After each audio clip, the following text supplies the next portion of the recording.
ঈদ মোবারক, ঈদ মোবারক, ঈদ মোবারক সবাইকে। দিন যায় দিন আসে, রাত যায় রাত আসে। কীভাবে যে দেখতে দেখতে বছরগুলো চলে যায় চোখেরই পলকে। কিছুদিন আগেই মনে হলো রোজাগুলো পার করেছি, এখন আবারই কিন্তু কোরবানি ঈদ চলে এসেছে। আমাদের মুসলিমদের এই দুইটা ঈদই কিন্তু অনেক মূল্যবান, অনেক আনন্দময় দিন আমাদের জন্য। তো যে যেখান থেকে আমার ভিডিওটি দেখছেন তাদেরকে অসংখ্য ধন্যবাদ জানাই, আর সবাইকে জানাই অনেক অনেক ঈদ মোবারক আমাদের পরিবারের পক্ষ থেকে। কে কোথা থেকে আমার ভিডিওটি দেখছেন অবশ্যই কিন্তু কমেন্টের মাধ্যমে জানাবেন। আসসালামু আলাইকুম সবাইকে, welcome to MS Bangladeshi blog. আশা করছি সবাই ভালো আছেন, আলহামদুলিল্লাহ আমরাও ভালো আছি। সবাইকে ঈদ মোবারক জানাচ্ছি আমার পরিবারের পক্ষ থেকে। আজকে ছিল ঈদের দিন 7 জুন। তো সকালবেলা ঘুম থেকে উঠেই আমি ফজরের নামাজ পড়ে নিয়েছি। তো শেষবারের মতো আমাদের গরুটা দেখতে চলে এসেছি বাচ্চাদেরকে নিয়ে।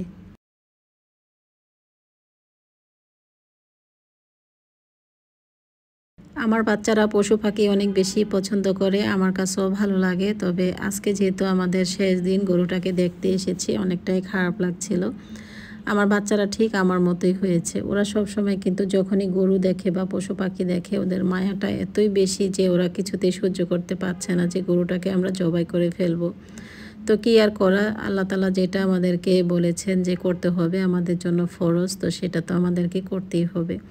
আর কিছুদিন আগে আমি আপনাদের সাথে শেয়ার করেছিলাম আরাফার রোজা রেখেছি। আর রোজা নাকি 18 বছরের, যাদের 18 বছর হয়েছে তারাই রাখতে পারবে, আর উপরের বয়সও রাখতে পারবে, কিন্তু 18 বছরের নিচে যাদের তারা রাখতে পারবে না। সেটা আমি অনলাইনে একটা হাদিসে শুনেছিলাম, সেটা শুনে কিন্তু আমি আপনাদের সাথে শেয়ার করেছি। তবে কথাটা কতটুকু সত্য সেটা আমি শিওর না, সেটা শুনেই কিন্তু আমি আপনাদের সাথে শেয়ার করেছি। আর আপনারা অনেকেই বলেছেন যে এটা মিথ্যে বা এটা হয়নি, তো সেটা আমিও শিওর বলতে পারবো না। কিন্তু এখনকার যে ওয়াজগুলো বের হয়েছে, এক একজনের বক্তব্য কিন্তু এক এক রকম হয়ে থাকে। কোনটা সঠিক আর কোনটা সঠিক না সেটা আমি বলতে পারবো না। অনেকেই দেখি বলেছে যে কোরবানির গরু 3 ভাগ করা যাবে না, আবার অনেকেই বলতেছে যে হ্যাঁ, তো কোরবানির গরু 3 ভাগ করতে হবে। আবার অনেক হুজুররা বলতেছে যে কোরবানির গরু 3 ভাগ করতে হয় না, আপনার ইচ্ছে মতো আপনি গরিবদেরকে দিয়ে দিবেন, বা পাড়ার প্রতিবেশী যারা কোরবানি দিচ্ছে না তাদের বাসায় নিয়ে গরুর মাংস পৌঁছে দেবেন। তো এখন আমরা কোনটা বিশ্বাস করব আসলে?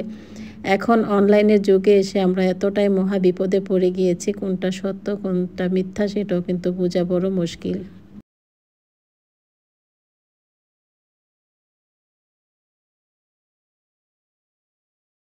তো যাই হোক, বিস্তারিত আবার পরে একটা ব্লগে আপনাদের সাথে শেয়ার করব। যেহেতু আজকে আমাদের জন্য স্পেশাল ডে, ঈদের দিন। ঈদের দিন একটু ভালো কথা বলি বা ভালোভাবে আপনাদের সাথে গুছিয়ে কথা বলার চেষ্টা করি। তো কে কোথা থেকে আমার ভিডিওটি দেখছেন, আপনাদের সবার ঈদ কেমন কেটেছে অবশ্যই কিন্তু আমাকে কমেন্টের মাধ্যমে জানাবেন। আসলে আমি আপনাদের পরিবারের একটি অংশ মনে করি। যেহেতু আমার পরিবার নিয়ে আমি ঈদ আনন্দ করতেছি, তো সেটা কিন্তু আপনাদের সাথে ভাগাভাগি করতেছি। আপনারা আমাকে পছন্দ করেন বিদায় কিন্তু আমি ব্লগগুলো আপনাদের সাথে শেয়ার করতে পারছি। আপনারা যদি আমাকে ভালো না বাসতেন তাহলে আমি কষ্ট করে এই ভিডিওগুলো আপনাদের সাথে শেয়ার করতাম না। কারণ একটা ভিডিও মেক করা কিন্তু অনেক কষ্টের ব্যাপার। সকাল থেকে বিকেল পর্যন্ত কন্টিনিউ কী করেছি, অনেক কিন্তু কষ্ট হয়ে যায় ভিডিওটা যখন মেক করি। তো আপনাদের ভালোবাসা পেয়ে কিন্তু আমি কন্টিনিউ ব্লগগুলো করছি, আর আমার কাছে ভালো লাগে। আমি যে দিন থেকে শুরু করেছি ব্লগ ভিডিওগুলো, সেদিন থেকে কিন্তু আপনাদের সাথে শেয়ার করেই যাচ্ছি। আমি কোনো দিকেই তাকাচ্ছি না, কে দেখছে কে না দেখছে সেটা না তাকিয়ে কিন্তু আমার কাজগুলো আমি ঠিক নিয়মিত করে যাচ্ছি। তো যাই হোক, আজকে ঈদের দিন সকালবেলা ঘুম থেকে উঠে সম্পূর্ণ কাজগুলো গুছিয়ে নিয়েছি। আমার তো এটা সবসময় করে নিতে হবে, শুধু ঈদ বলে নয়, সবসময় সকালবেলা ঘুম থেকে উঠে বাসাবাড়ি পরিষ্কার না করা পর্যন্ত আমি কিছুতেই নাস্তা খাবো না। আমার কাছে একদমই ভালো লাগে না। ঠিক আগের মতোই কিন্তু আজকে সম্পূর্ণ রুমগুলো ক্লিন করে নিয়েছি, তারপর আমি ডাইনিংটাকে ক্লিন করার জন্য চলে এসেছি। এখন আমি ডাইনিংটাকে ক্লিন করে নিচ্ছি, তারপর আমি যাব কিচেনে, দেখি যে কিচেনের কি অবস্থা। আসলে কোরবানি ঈদ সকাল থেকে 11টা পর্যন্ত আমাদের কাজ অত বেশি থাকে না। যত কাজ থাকে শুধু ঘর গোছানো, মশলাপাতি নাড়াচাড়া করা, রান্নাঘরে নাস্তা বানানো, এগুলো নিয়ে একটু টাইম পাস করতে হয়। রোজার ঈদে বেশি আনন্দ করা হয়, ঘোরাফেরা, আত্মীয় স্বজনের বাড়িতে আসা যাওয়া করা, কিন্তু কোরবানি ঈদ মানে হলো সংসারের কাজকর্ম করা, গরুর মাংস ভাগ বন্টন করা, আত্মীয় স্বজনের বাসায় পৌঁছানো, গরিব দুঃখীদের কাছে পৌঁছানো, ফ্রিজে ভরা, আমাদের জন্য তো ফ্রিজে রাখতে হবে তাই না? তো সেই কাজগুলো কিন্তু আমাদেরকে গুছিয়ে নিতে হয়, সেজন্য আমাদের সারাটা দিন চলে যায়। তো শরীর মন সব কিছুই ভালো থাকে, অথচ কিন্তু আমরা পরিষ্কার পরিপাটি হয়ে সাজগোজ করে থাকতে পারি না। তো সেটা প্রত্যেক নারীদের ক্ষেত্রেই হয়, আমার জন্য যেমন হয়েছে। তো সকালবেলা ভাবলাম আমি একটু পরিপাটি হয়ে রেডি হয়ে নেই, তারপর আমি সব কাজকর্ম সুন্দরভাবে গুছিয়ে নিতে পারবো। তো গতকাল রাতে আমি একটা পুডিং বানিয়েছিলাম। এই পুডিংয়ের রেসিপিটা আমি আপনাদের সাথে শেয়ার করব। যেহেতু আজকে আমার ব্লগটা অনেক বেশি লং হয়েছে, সেজন্য আমি আর এটা অ্যাড করতে পারিনি। নেক্সট ব্লগে আপনাদের সাথে শেয়ার করার চেষ্টা করব যে পুডিংটা আমি কিভাবে বানিয়েছিলাম।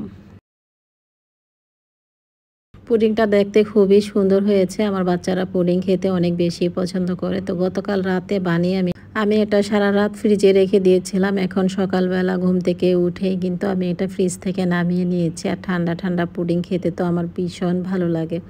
পুডিংটা দেখতে যতটা সুন্দর হয়েছে, খেতেও কিন্তু অনেক বেশি মজা হয়েছিল। আমি 2টা পুডিং তৈরি করেছিলাম। একটা গ্লাসে তৈরি করেছিলাম, সেটা যখন তৈরি করেছি তখন সাথে সাথে খাওয়া হয়ে গিয়েছে। আর এটা আমি রেখে দিয়েছিলাম ঈদের দিনের জন্য, যেন আমরা ঈদের দিন সকালবেলা নাস্তা করতে পারি।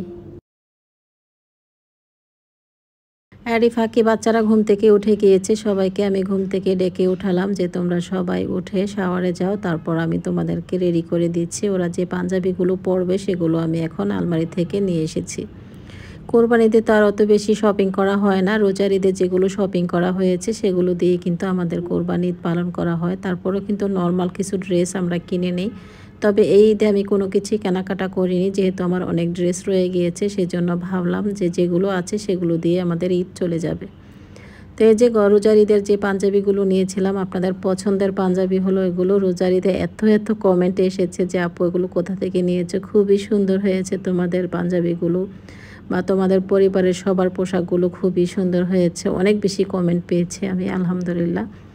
তো সবসময় আমি চেষ্টা করি ঈদের সময় একটু ডিফারেন্ট কিছু করার, কারণ বছরে একটা ঈদ আসে, একটু স্পেশাল ডে আমাদের জন্য, সেজন্য ভাবলাম একটু অন্যরকম কিছু একটা করি।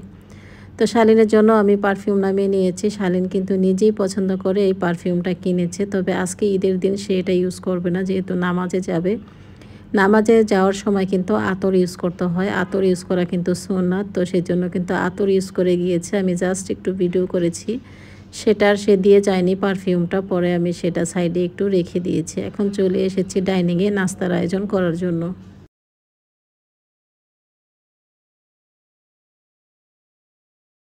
সকালবেলা ঘুম থেকে উঠে কোরবানিতে কেউ কিছু খেতে চায় না, ওরা চলে যাবে এখন নামাজে। নামাজ পড়ে এসে ওরা নাস্তা করবে। তো আমি ভাবলাম ডাইনিংটাকে গুছিয়ে তারপর আমি কিচেনে চলে যাব সেমাই রান্না করার জন্য। আজকে একটু ভিন্ন রকম একটা সেমাই তৈরি করব, আর এই সেমাইটা অবশ্যই আপনারা ট্রাই করবেন। আশা করছি আপনাদের কাছে ভালো লাগবে। আর এই সেমাইটা অনেক বেশি ভালো লাগে খেতে, সেজন্য ভাবলাম ফুল রেসিপিটাই আজকে আমি আপনাদের সাথে শেয়ার করব। তো ডাইনিংটাকে একটু গুছিয়ে নিই, তারপর চলে যাব কিচেনে। তো সেদিন আমি পূর্বাচলে গিয়েছিলাম, আর আসার সময় কিছু টুকিটাকি কেনাকাটা করে নিয়ে এসেছিলাম। নিমকি নিয়ে এসেছি, সন্দেশ নিয়ে এসেছি, তার সাথে নিয়ে এসেছি ছানার সন্দেশ, মানে বিভিন্ন ধরনের খাবার বাচ্চারা খেতে পছন্দ করে। তো সেগুলো আমি একটু কেনাকাটা করে নিয়ে এসেছি। ঈদ মানি হলো আমাদের একটু মিষ্টি জাতীয় খাবার খেতে হবে, সেজন্য বিভিন্ন ধরনের মিষ্টি ডেজার্ট আমরা তৈরি করে থাকি। তো সেক্ষেত্রে কিন্তু আমার কাছে মনে হয় যে সন্দেশ, পুডিং এই ধরনের খাবার খেতে ভীষণ ভালো লাগে। আর এই যে এখন আমি একটা বিস্কিট নিয়ে নিচ্ছিলাম একটা সার্ভিং ডিশে। তো এটা কিন্তু একটা স্পেশাল বিস্কুট আমি বলবো, কারণ এটা মীরা তৈরি করেছে। মীরা কিন্তু এই বিস্কিটটা তৈরি করেছে। আমি একদম ভাবতেই পারি না বিস্কিটটা খেতে এত বেশি মজার হবে আর এত ক্রাঞ্চি হবে।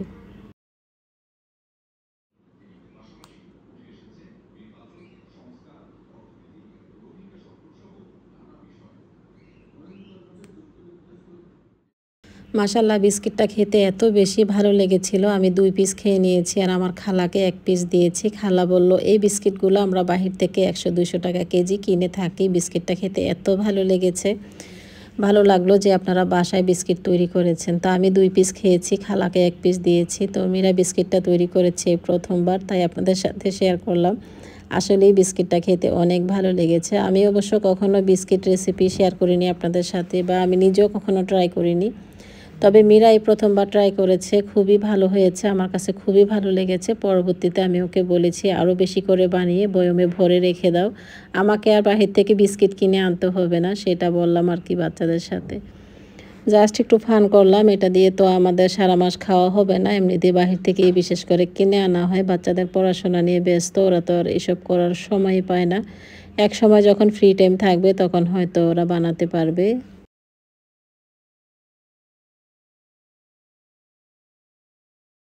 ইদানিং দেখি মীরা অনেক কিছুই তৈরি করতে পারে, মাশাল্লাহ। সবাই দোয়া করবেন আমার বাচ্চাদের জন্য, আর আমাদের ভিডিও দেখে অবশ্যই সবাই মাশাল্লাহ বলে দিবেন। মাশাল্লাহ বলাতে কিন্তু আপনিও একটু সোয়াব পেয়ে যাবেন।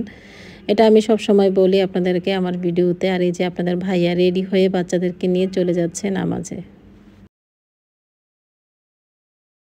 আমি এদিকে রুমটাকে একটু গুছিয়ে নিচ্ছিলাম, আর গতকাল রাতে শালীন ম্যাঙ্গো জুস খেয়েছিল, সেই গ্লাসটা আমি যে দেখি লিভিং রুমে পড়ে আছে, সেটাও আমি এখন নিয়ে আসলাম। আর এখানে আমার সেই গোল্ডেন হাঁড়ি পাতিলগুলো একটু নামিয়ে নিলাম। চলুন এগুলোকে এখন একটু ওয়াশ করে ফেলি। আমার খুবই পছন্দের হাঁড়ি পাতিল এগুলোর মধ্যে আজকে আমি সেমাই রেসিপি আপনাদের সাথে শেয়ার করব। আর হাঁড়ি পাতিলগুলো একটু ভালোভাবে ধুয়ে এখন চুলাতে আমি একটু শুকিয়ে নিচ্ছি। অনেকে আমাকে জিজ্ঞেস করেছেন যে হাঁড়ি পাতিলগুলোতে কি রান্না করা যাবে কি না। হ্যাঁ, অবশ্যই রান্না করা যাবে। রান্না করা না গেলে তো আমি এগুলো আর কিনতামই না। তো এগুলো কিনেছি যখন রান্না করব আপনাদের সাথে শেয়ার করব। এখানে আমি একটা সেমাই নিয়েছি। সেমাইটার নাম কি অবশ্য আমি সঠিক জানি না, তবে প্রায় সময় কিন্তু এটা দিয়ে আমি অনেক ধরনের রেসিপি তৈরি করি। মীরা এই সেমাইটা দিয়ে কিন্তু সেমাই কাকলেট খেতে অনেক পছন্দ করে। সে বলেছিল এই ঈদে সেমাই কাকলেট তৈরি করার জন্য। তা আমি বললাম সবসময় একই ধরনের খাবার খেতে ভালো লাগে না, একটু ভিন্ন রকম কিছু করার চেষ্টা করি। তো প্রথমে আমি ফ্রাই প্যানটাকে একটু চুলাতে হিট করে নিয়েছি, তার মধ্যে দিয়ে দিয়েছি ঘি। এই রান্নাটাতে কিন্তু অনেক পরিমাণে ঘি আর নারিকেলটা ইউজ করতে হবে, সেটাতে কিন্তু এটা খেতে আরও বেশি ভালো লাগবে। তো ঘি দেওয়ার পর আমি সেমাইটা একটু ছোট ছোট টুকরা করে কেটে দিয়েছি। সেমাইটা অবশ্য প্যাকেটের মধ্যে রেখেই ভাঙার চেষ্টা করবেন, তা না হলে রান্নাঘরের অবস্থা একদমই খারাপ হয়ে যাবে। তো সেজন্য প্যাকেটের মধ্যেই কিন্তু আমি সেমাইটা কেটে নিয়েছি। তার মধ্যে কিন্তু এখন আমি ঘিয়ের মধ্যে যতটুকু সম্ভব চুলাটাকে মিডিয়াম আঁচ করে আস্তে আস্তে করে সেমাইটাকে ভেজে নিতে হবে, যেন পুড়ে না যায় আর সুন্দর একটা গ্রান বের হয়।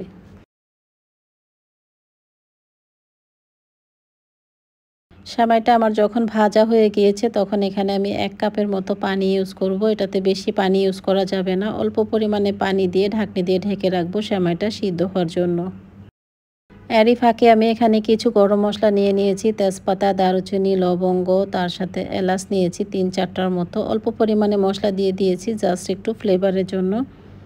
এখন আমি ডাইনিংটাকে খুব সুন্দরভাবে গুছিয়ে নিয়েছি। চলুন এখন বেলকনিতে চলে যাই, যেয়ে দেখি আমাদের গরুর কী অবস্থা, যে গরু কাটাকাটির কাজ শুরু হয়েছে কিনা। এখন আবার আমি কিছু ম্যাঙ্গো কেটে নিয়েছি, আর এই ম্যাঙ্গোটা খেতে এত বেশি মিষ্টি ছিল যে মুখে দেয়া যাচ্ছিল না। আমার কাছে মনে হলো ম্যাঙ্গোর মধ্যে চিনি আছে। এটা ছিল ল্যাংড়া আম। ল্যাংড়া আম কিন্তু এমনিতে অনেক বেশি মিষ্টি হয়, একটার বেশি কিন্তু একদমই খাওয়া যায় না। আমি বেলকনিতে গিয়ে একটু পর পর চেক করছিলাম যে গরু জবাই হচ্ছে কি না। তো আপনাদের ভাইয়া তো এখনও নামাজ পড়েই আসেনি, নামাজ পড়ার পরেই তো গরু জবাই হবে। তবে অনেকের গরুই কিন্তু নিচে জবাই করা হয়ে গিয়েছে, আমাদের গরু এখনও জবাই করা হয়নি। যাই হোক, আমি এখন আবারও রান্নাঘরে চলে এসেছি। আর এই যে সেমাইটা আমি একটু ঝুরা ঝুরা করে নিচ্ছি, কারণ সেমাইটা ভালোভাবে সিদ্ধ হতে হবে। সেমাইটা কিন্তু অলরেডি সিদ্ধ করা হয়ে গিয়েছে। এখানে আমি কিছু বাদাম কুচি দিয়ে দিচ্ছি, বেশি পরিমাণে বাদাম, নারকেল আর তার সাথে ঘি এটার মধ্যে ইউজ করলে খেতে ভালো লাগে। এখন দিয়ে দিচ্ছি 1 কাপের মতো নারিকেল, আর এই নারিকেলটা দেওয়ার পর সাথে সাথে দিয়ে দেব চিনি। চিনি দিয়ে দিচ্ছি আমি 1 কাপের মতো। এখানে ছোট কাপ দিয়ে কিন্তু আমি 1 কাপ চিনি ইউজ করছি, আপনারা আপনাদের পছন্দ অনুযায়ী কিন্তু মিষ্টিটা দিতে পারেন। সবার লাস্টে আরও পরিমাণে ঘি দিয়ে দিচ্ছি। বলেছিলাম না যে এই সেমাইটাতে একটু ঘিয়ের পরিমাণ বেশি দিতে হবে, তাতেই কিন্তু সেমাইটা খেতে ভীষণ ভালো লাগবে।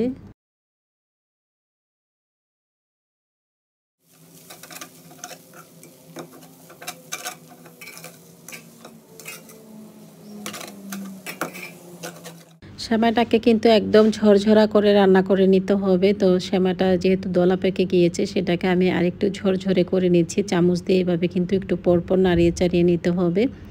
এখন আমি দিয়ে দিচ্ছি 1 চিমটি পরিমাণ লবণ। একদম কম পরিমাণে লবণটা ইউজ করেছি, মানে মিষ্টিটা ব্যালেন্স হওয়ার জন্য, মানে খেতে ভালো লাগবে আর কি। টক মিষ্টি যখনই যেটা তৈরি করেন 1 চিমটি পরিমাণ লবণ দিলে কিন্তু সেটা খেতে আরও বেশি ভালো লাগে।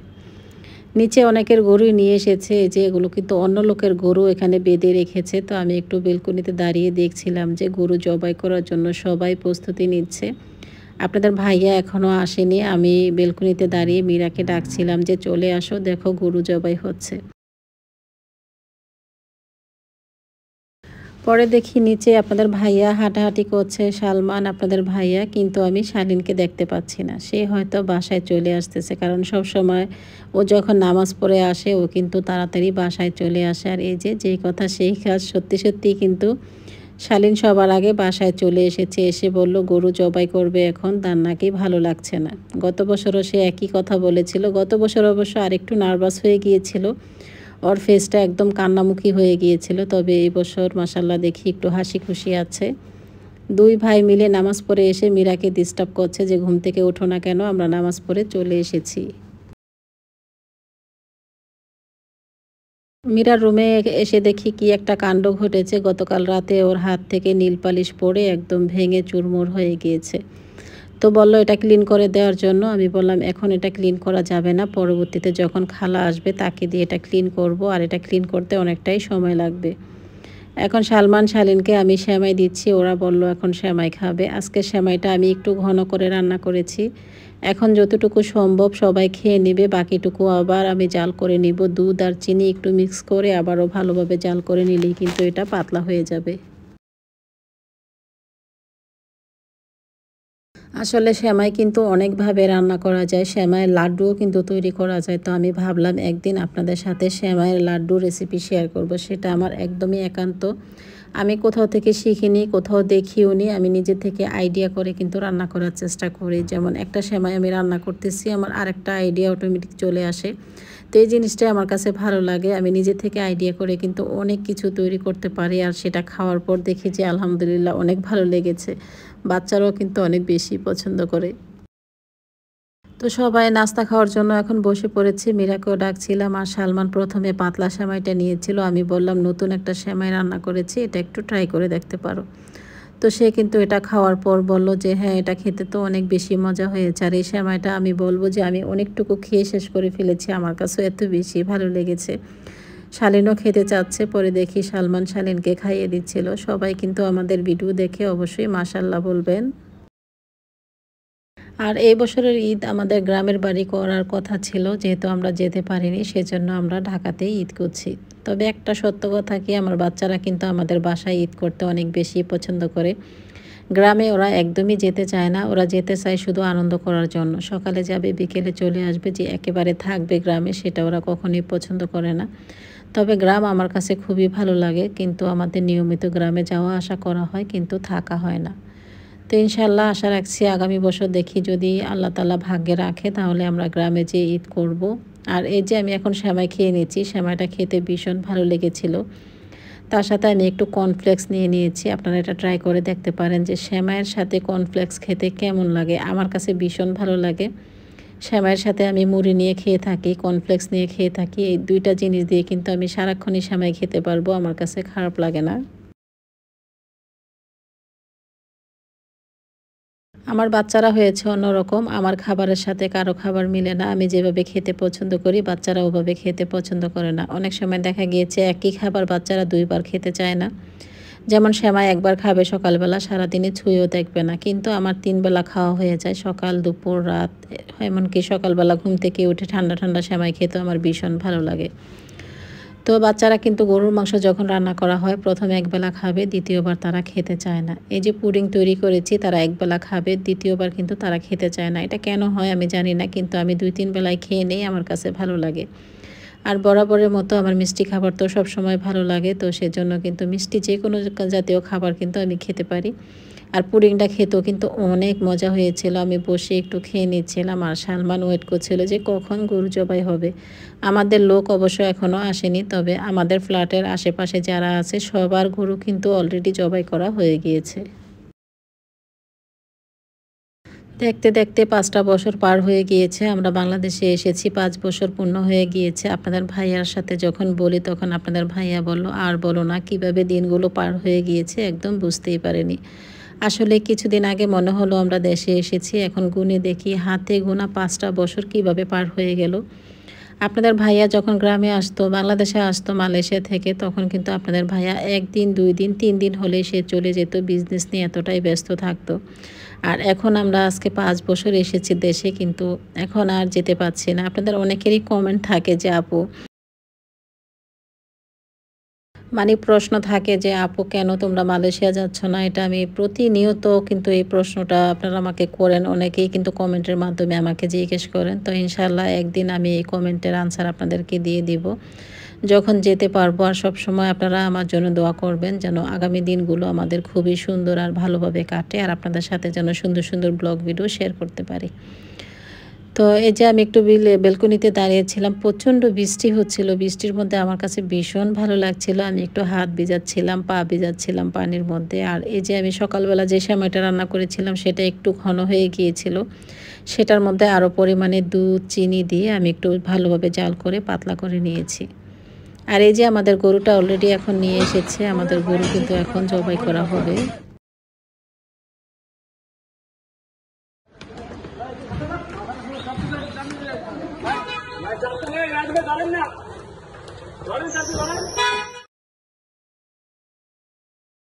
সালমান, শালীন ওরা নিচে আর আমি আর মীরা বেলকনিতে দাঁড়িয়েছিলাম। আর আমরা কিন্তু এইটুকু পর্যন্ত একটু দেখব। যখন গরু জবাই করা হবে তখন তো আমরা একদমই দেখতে পারবো না, কারণ আমাদের কাছে খুবই খারাপ লাগে। ছোটোবেলায় আমরা দেখেছি, তখন আমরা চোখ বন্ধ করে রাখতাম। তখন আমার আব্বু আম্মু বলে দিত যে গরু জবাই করা নাকি মেয়েদের জন্য দেখা ভালো না। সেজন্য যখনই গরু জবাই করা হতো আমরা চোখ বন্ধ করে আড়ালে দাঁড়িয়ে থাকতাম। আর এখন যখন গরু জবাই করা হচ্ছে দূর থেকে দাঁড়িয়ে দেখি চোখ বন্ধ করে, অন্যদিকে তাকিয়ে থাকি। এখনও কিন্তু ভীষণ ভয় পাই। ছোটোবেলায় অত বেশি ভয় পেতাম না, বড় হয়ে কিন্তু এখন আরও বেশি ভয় পাই। তো সালমান এই যে নিচে গিয়েছে দেখার জন্য। তো ওকে বললাম গরুটার কাছে যাওয়ার জন্য, সে দূর থেকে দাঁড়িয়ে দাঁড়িয়ে দেখতেছে। ওর কাছেও নাকি খারাপ লাগে, কাছে যেতে একদমই চায় না। তো যাই হোক, যেটা আল্লাহ তালার বিধান, আল্লাহ তালা যেটা আমাদের জন্য ফরজ করেছে, কোরবানি ফরজ করেছে, তো অবশ্যই কিন্তু আমাদের কোরবানি দিতেই হবে। তো গরুটা অলরেডি জবাই করা হয়ে গিয়েছে আর আমি বাসায় এসেছি, এখন রান্না করব। তো বাচ্চাদেরকে জিজ্ঞেস করলাম তোমরা কে কী খাবে, ওদের পছন্দ মতোই রান্না করব। আর আপনাদের ভাইয়াকেও জিজ্ঞেস করেছিলাম তোমরা কে কী খাবে, তো এক একজন এক এক রকম কথা বলছিল। মীরা আর সালমান বলছিল যে পোলাও খাবে, শালীন আর আপনাদের ভাইয়া বলতেছে খিচুড়ি খাবে। তো এখন আমি কোনটা রান্না করব? আমিও মন থেকে চাচ্ছিলাম খিচুড়ি রান্না করব। তো যদি খিচুড়ি রান্না করা হয় মীরা একদমই খেতে চাবে না, সেজন্য চাইলাম যাক বাচ্চাদের কথা চিন্তা করে পোলাও রান্না করি। চেয়েছিলাম খিচুড়ি পোলাও দুইটাই রান্না করব। আর কোরবানি দিয়ে এত বেশি খাওয়া যায় না, শুধু গরুর মাংসর প্রতি কিন্তু সবার আকর্ষণটা বেশি থাকে, সেজন্য অল্প পরিমাণে রান্না করা ভালো। আমি চেয়েছিলাম আগামী দিন রান্না করব পোলাও, কিন্তু সালমান বলল যে না আজকেই রান্না করো। তো সেজন্য ভাবলাম অল্প করে পোলাওর চাল নিয়ে এখন রাইস কুকারে আমি পোলাওটা বসিয়ে দিই। যেহেতু গরু কোরবান করা হয়ে গিয়েছে, এটা আমি একটু রান্নাটা বসিয়ে দিয়ে নিচে যাব গরু দেখার জন্য, মানে গরু যে কাটাকাটি করতেছে ওটা দেখার জন্য যাব। তো ভাবলাম পোলাওটা আমি রাইস কুকারে বসিয়ে দিই। তো সব কিছু মশলাপাতি দিয়ে দিয়েছি, এখন চামচ দিয়ে ভালোভাবে নাড়িয়ে চাড়িয়ে মিশিয়ে নিচ্ছি। আমি এখানে দিয়েছি পেঁয়াজ, লবণ, আদা বাটা, রসুন বাটা, কাঁচামরিচ দিয়েছি, অল্প পরিমাণে সয়াবিন তেল দিয়েছি। আপনারা ইচ্ছে করলে সম্পূর্ণ ঘি দিয়ে রান্না করতে পারেন। আর আমার কাছে মনে হয় যে চাষি চাল বা কালো জিরা যে চালটা আছে পোলাওর চাল, এটা দিয়ে যদি রান্না করি তাহলে কিন্তু অনেক সুন্দর একটা ফ্লেভার আসে। সেজন্য আমাকে আর এক্সট্রা করে ঘি দিয়ে রান্না করতে হয় না, এভাবে কিন্তু পোলাওটা খেতে ভীষণ ভালো লাগে। এখন পর্যাপ্ত পরিমাণ পানি দিয়ে দিয়েছি, দিয়ে জাস্ট একটু নাড়িয়ে চাড়িয়ে রাইস কুকারে বসিয়ে দিব। এমনিতেই নাকি আমার হাতের পোলাও খেতে অনেক বেশি ভালো লাগে। আপনাদের ভাইয়া সব সময় বলবে তোমার হাতের পোলাওটা অনেক বেশি মজা হয়, আর আমার কাছেও ভালো লাগে। আমি সাদা পোলাও খেতে অনেক বেশি পছন্দ করি, সাথে একটু রোস্ট হলে তো কথাই নেই। আর এই যে এদিকে আমাদের গরুটা কিন্তু খালানো হয়ে যাচ্ছে। আপনাদের ভাইয়া জোহরের নামাজ পড়ে এখন গিয়েছে। আর আজকে একটা কাণ্ড হয়ে গিয়েছে আমাদের। আমরা যাদের সাথে কন্ট্যাক্ট করেছিলাম যে আমাদের গরুটা কেটে একদম সম্পূর্ণ কমপ্লিট করে বাসায় দিয়ে যাবেন, তো ওনারা বলল ঠিক আছে আমরা 12টার মধ্যে কমপ্লিট করে আপনাদের বাসায় পৌঁছে দেব। কিন্তু ওনারা 1টা বাজে এসেছে, এসে আমাদের গরু জবাই করেছে। আর আমি আজকে জানি না যে আমাদের গরু কখন কি করা হবে। আমাদের ফ্ল্যাটের সবার গরু কিন্তু কাটাকুটা শেষ, সবাই কিন্তু বাসায় নিয়ে গিয়েছে। সবার লাস্টে এখন বিকেলবেলা কিন্তু আমাদের গরু কাটা হয়েছে আর এখন এই মাত্র বসেছে সবাই কাটার জন্য। তো মেইন যে লোক কাটাকাটি করে সে কিন্তু এখনও আসেনি, সে অন্য লোকের গরু সেখানে কাটতেছিল। তো আপনাদের ভাইয়া লাস্টে রেগে গিয়েছিল, আমিও রেগে গিয়েছি যে এখন কয়টা বাজে, এত লেট করে গরু কাটার জন্য এসেছে, আমরা এগুলো কখন বিলাবো, মানুষকে শেয়ার করে দিব, যে গরিব দুঃখী আত্মীয় স্বজনের কাছে কখন পৌঁছাবো এগুলো।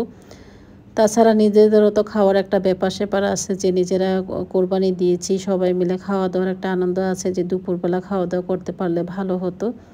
তো আমাদের এখানে সবারই কিন্তু গরু কাটা শেষ। আমার কাছে মনে হলো রান্নাবাড়া করে সবাই খেয়ে ফেলেছে আর আমাদের গরু কিন্তু এখনও কাটা হচ্ছে না। যাই হোক, আলহামদুলিল্লাহ গরু কোরবান করা হয়েছে, আল্লাহ তাআলা যেন গরু কোরবান কবুল করে নেয় এইটুকুই বলবো। আর এই যে এইমাত্র আমাদের বাসায় এসেছে গরুর মাংস, এখন সময় হলো বিকাল 4টা বাজে।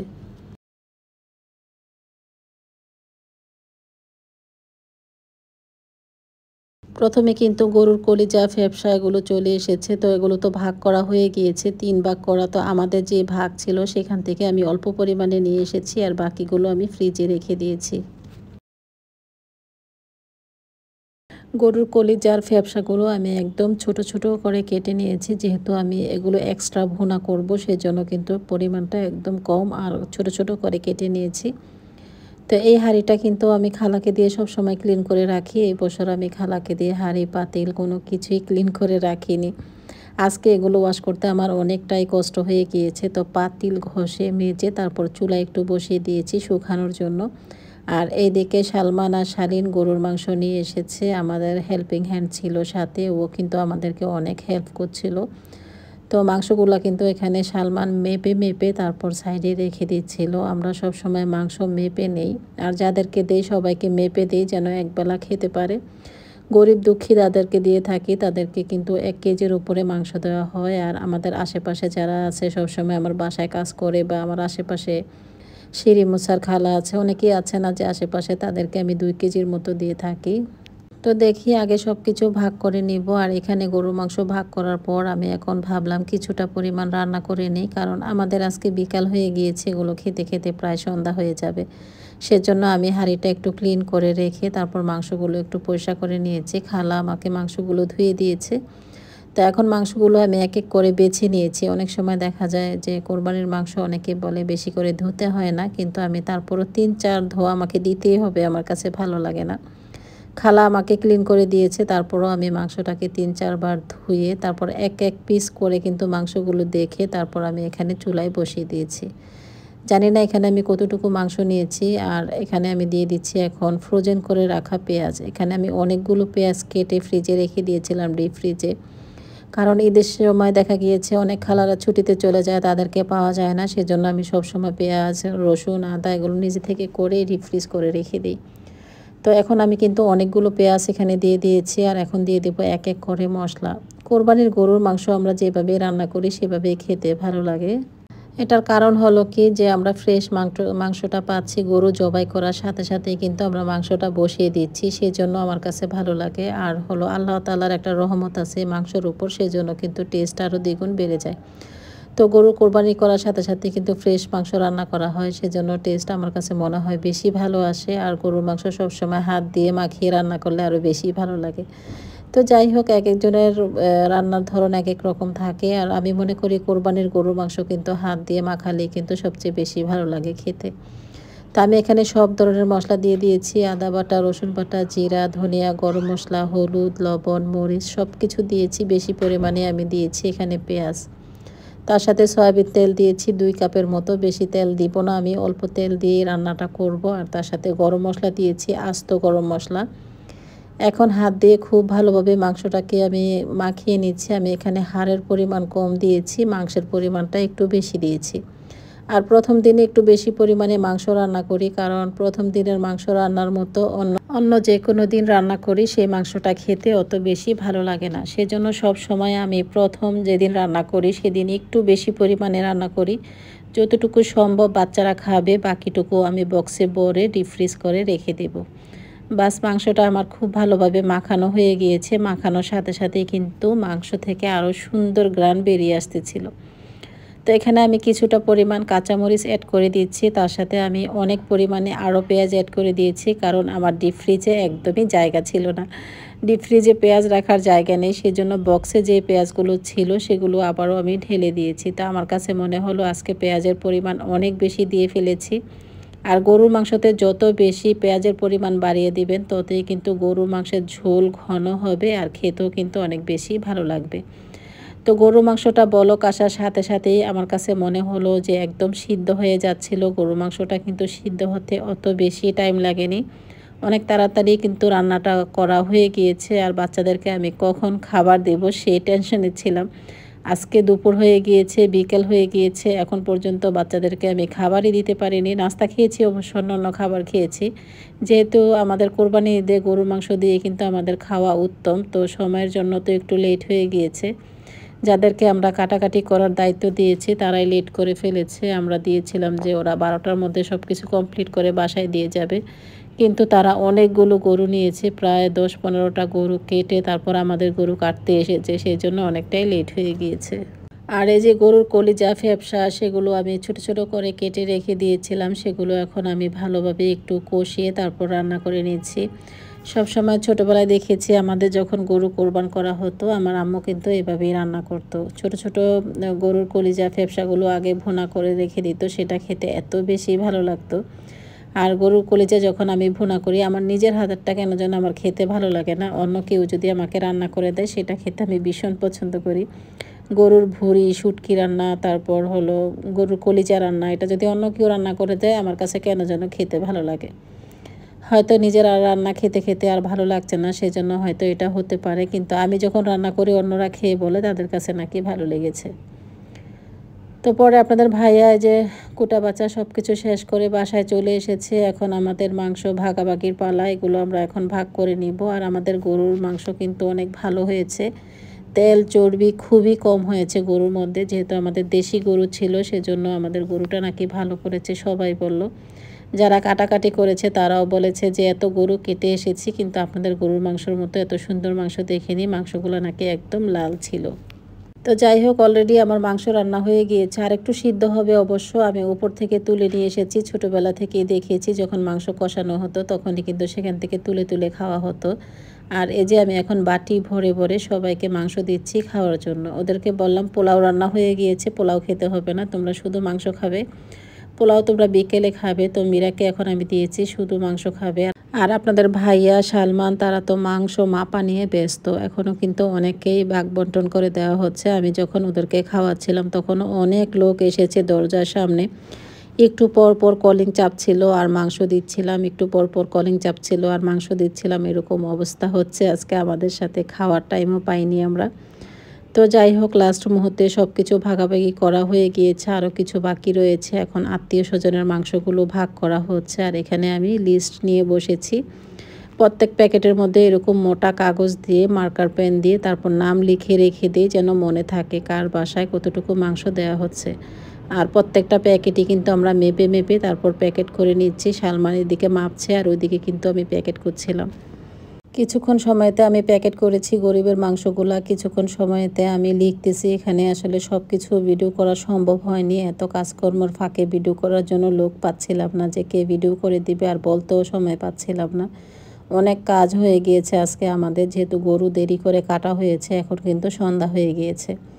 তো মাগরিবের সময় কিন্তু এখন আমরা ভাগ বন্টন করতে পারছি। আর এখানে আমাদের 2 দারোয়ানের জন্য আমরা রেডি করে এটা নিয়েছি আমার খালার জন্য, আমার বাসায় যে মানে আমাদের নিচে যে সিঁড়ি মোচার খালা তার জন্য নিয়েছি ওইটা। আর এখানে যে 2 প্যাকেট এখন দিচ্ছি এটা হলো আমাদের 2 দারোয়ানের জন্য, আমাদের নিচে 2 জন দারোয়ান আছে তাদের জন্য প্যাকেটিং করেছি এটা।